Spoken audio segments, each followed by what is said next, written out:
Xin chào các anh chị và các bạn. Hôm nay máy xây dựng Hồng Nhiên lại tiếp tục giới thiệu cùng các anh chị và các bạn một cái chương trình khuyến mãi vô cùng đặc biệt nữa, là chương trình giảm giá và tặng quà cho các anh chị khi sử dụng máy hàng. Là con đầu tiên là con máy hàng Sasuke ZX7 200E, một sản phẩm Sasuke rất nhỏ gọn, khoảng 1 gang tay, chiều ngang 10 phân. Thì cái sản phẩm này nó không có đồng hồ điện tử như các anh chị, nó chỉnh cơ, núm chỉnh nó là núm chỉnh cơ. Thì sản phẩm tiếp theo là sản phẩm Repo, một thương hiệu và công nghệ linh kiện của Nhật Bản, đang lắp ráp tại Trung Quốc giống như anh này ha. Hai anh này đều lắp ráp tại Trung Quốc, nhưng mà thương hiệu và công nghệ là của Nhật Bản, cực kỳ là mạnh luôn. Và máy nó là máy mini, các dòng máy mini chỉ 1 gang tay. Con này thì rất đẹp, nhưng đánh giá con này rất là cao, tại vì ốp nhựa trước và ốp nhựa sau, có đồng hồ điện tử. Thì về sản phẩm thì con máy Sasuke là Nhiên từng giới thiệu rồi, 200E ha.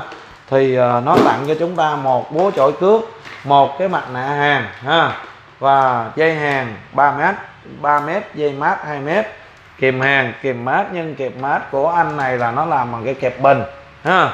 Còn cái anh Repo này thì 200A, có đồng hồ hiển thị lợi thế hơn và phím chỉnh ha.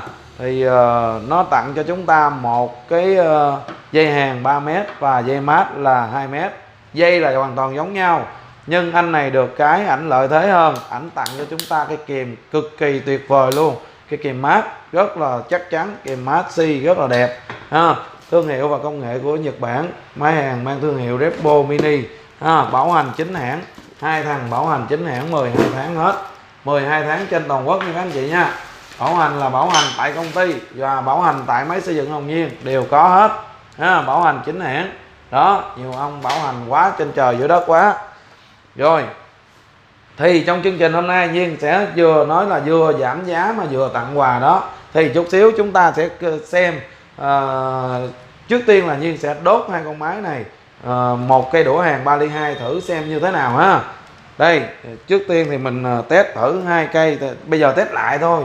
Thực sự là mấy máy này Nhiên test rất là nhiều rồi ha. Rồi, con này có lợi thế hơn là có đồng hồ, chúng ta dễ nhìn ha. Các anh chị chưa biết hàng vẫn hàng được.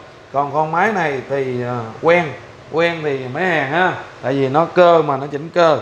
Rồi bây giờ chúng ta sẽ cùng test hai cái đũa hàng 3 ly 2, xem hai con máy này nó chạy như thế nào ha. Thử xem. Rồi, trước tiên là cùng là 180 các anh chị ha, hai thằng cùng 180A. Chúng ta sẽ xem hai thằng đường hàng nó thằng nào đẹp thằng nào xấu đây.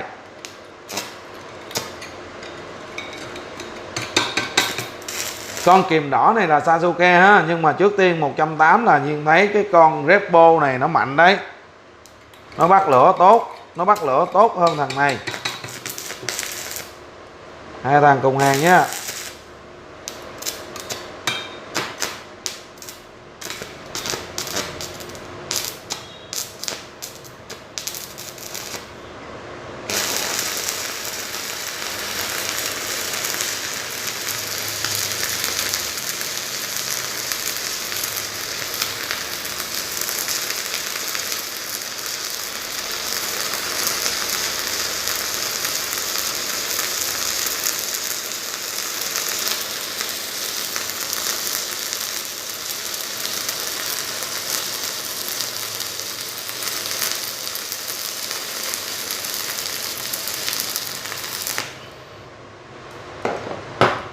Một cái đũa hàng 3 ly 2 các anh chị thấy không?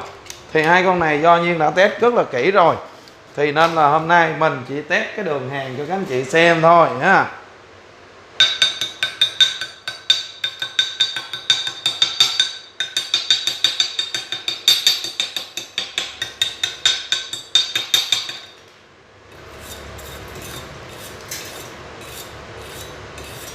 Đó, hai đường hàng, đây là đường hàng của máy Repo và đây là đường hàng của máy Sasuke không đồng hồ 200E. Đó các anh chị thấy không? Về chất lượng hàng thì Nhiên thấy là cái con máy này tuy là tia lửa nó là không có đánh nhiều như con kia, nhưng mà nó hàng chạy ở mức độ nó chảy là nó đắp nhiều hơn ha. Còn con máy này thì cái độ đánh lửa nó lớn hơn, nhưng mà thật sự Nhiên thấy là cái đường hàn, cái độ đắp của nó là không thật sự nhiều bằng thằng này ha. Con này nó hàn, mình nhìn thấy đường hàn nó nếu mà đắp sắt dày thì con này vẫn rất là ok ha. Thì đó là hai sản phẩm. Thì tại vì thằng này á thì nó lợi thế là nó chỉnh đồng hồ, thì các anh chị mà ở vùng nông thôn mà chưa có giỏi về ngành hàng hết đó, giỏi về ngành hàng thì các anh chị vẫn sử dụng được, nó có lợi thế là như vậy. Còn con máy này các anh chị mà sử dụng mà quen rồi á, sử dụng con này được cái chỉnh cơ nó rất là lẹ ha. Còn chưa quen thì chỉ sử dụng con máy này thì nó hợp lý hơn. Đó, hai thằng hàng thì Nhiên thấy là nó hàng đũa 3 ly 2, nó kéo rất là ngọt. Thì hầu như các anh chị mua những sản phẩm này về á, sử dụng là leo cao là nhiều, chấm bon là đũa 2 ly rưỡi là nhiều nhất. Còn 3 ly 2 thì các anh chị rất là ít sử dụng. Nhưng mà hai con máy này Nhiên đảm bảo các anh chị kéo 15 cây đũa hàng 3 ly 2 là nó phải ngừng, phải nghỉ, không có kéo liên tục được. Kéo liên tục thì đem dục máy luôn ha. Kéo liên tục thì các anh chị chọn những dòng sản phẩm lớn, đừng có mua những dòng sản phẩm quá nhỏ mà mình đòi hỏi nó quá cao thì không ai đáp ứng được. Thì các anh chị mua sản phẩm này về thì các anh chị với cái mức giá nó quá rẻ thì các anh chị có thể là không cần đi mượn chỗ này chỗ kia, trong nhà hư gì đem ra tự làm luôn, khỏi kêu thợ. Kêu thợ giờ nó cực lắm, thợ giờ lương nó cao nên là kêu nó cũng làm heo làm sách lắm, nên là tự xử luôn. Và trong chương trình hôm nay tại sao Nhiên nói các anh chị tự xử tự mua máy hàng ha. Cái máy này Nhiên bán từ xưa tới giờ là 1.200.000 ha, con máy Sasuke. Nhưng mà Nhiên tặng một cái đồng hồ, quên các anh chị, một cái kính hàng điện tử 1.200.000 cho con máy Sasuke ZX7 200E không có đồng hồ. 1.200.000 tặng một cái kính hàng điện tử để chống đau mắt, để các anh chị sử dụng là trong gia đình vẫn sử dụng được, không có sợ tối ngủ không được ha. Thì trong chương trình hôm nay vừa tặng quà nhưng mà Nhiên vừa giảm giá, giảm con máy này 50.000 xuống nó còn giá là 1.150.000, tặng một cái kính hàng trị giá 250.000. Các anh chị mua lẻ là cái kính hàng này Nhiên bán 1.200.000 nha, ý 250.000 cái kính hàng này ha. Rồi trong chương trình hôm nay Nhiên tặng luôn là giảm giá cái máy này xuống còn 1.150.000 luôn. Còn với con máy này, sản phẩm này là Nhiên bán nhiều nhất, rất là tuyệt vời. Con máy này, sản phẩm này nó rất là bền, tới giờ vẫn chưa thấy các anh chị phản hồi là nó dở thế nào luôn. Thì con máy này Nhiên bán 1.350.000. Thì trong chương trình hôm nay Nhiên vẫn tặng một cái kính hàng điện tử trị giá 250. Và con máy này Nhiên giảm cho 50.000 xuống giá nó còn là 1.300.000, tặng một kính hàng điện tử.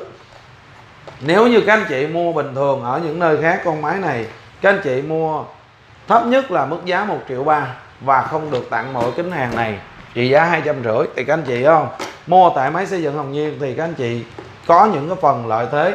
Thứ nhất là có cửa hàng, có một nơi đây các anh chị tin cậy. Cho dù Nhiên nói Nhiên bán một cái sản phẩm nó đắt hơn thị trường 50-100.000, các anh chị vẫn lựa chọn, các anh chị ủng hộ Nhiên rất là nhiều. Tại vì Nhiên là một cái nơi bán hàng nó có cửa hiệu đàng hoàng, nó uy tín. Rồi còn bây giờ các anh chị mua online, mua trên các trang online Shopee hay Lazada gì đó, thì các anh chị mua trên hình ảnh các anh chị cũng không biết đâu mà lần mua. Đôi khi nó giới thiệu sản phẩm này, nó bán sản phẩm khác cũng không biết. Còn đối với máy xây dựng Hồng Nhiên bán hàng rất rõ ràng, các anh chị tới cứ khui ra test hàng thử xem hàng thoải mái, đúng như chất lượng Nhiên nói, các anh chị trả tiền. Đó, cái điều tuyệt vời các anh chị thấy không. Còn mua bây giờ mình mua tùm lum, nó muốn bán được hàng nó nói đủ kiểu. Còn bây giờ máy xây dựng Hồng Nhiên bán giới thiệu cho các anh chị, mua hay không mua cô không sao hết, nhưng mà Nhiên muốn làm một cái kênh máy xây dựng này để review các dòng hàng cho các anh chị xem từ thấp tới cao, để các anh chị có thể dễ dàng hiểu được các dòng sản phẩm, để các anh chị lựa chọn sản phẩm không bao giờ bị lầm ha. Đó, thì các anh chị muốn nhận được những video mới nhất từ máy xây dựng Hồng Nhiên review các dòng sản phẩm, các anh chị nhấn đăng ký kênh và nhấn chuông thông báo. Mỗi khi Nhiên phát video mới các anh chị dễ dàng biết mà vào xem, tìm hiểu, lựa chọn những sản phẩm tuyệt vời ha.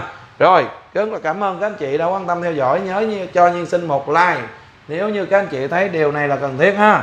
Hẹn gặp lại các anh chị vào những video clip sau. Xin chào và hẹn gặp lại nha.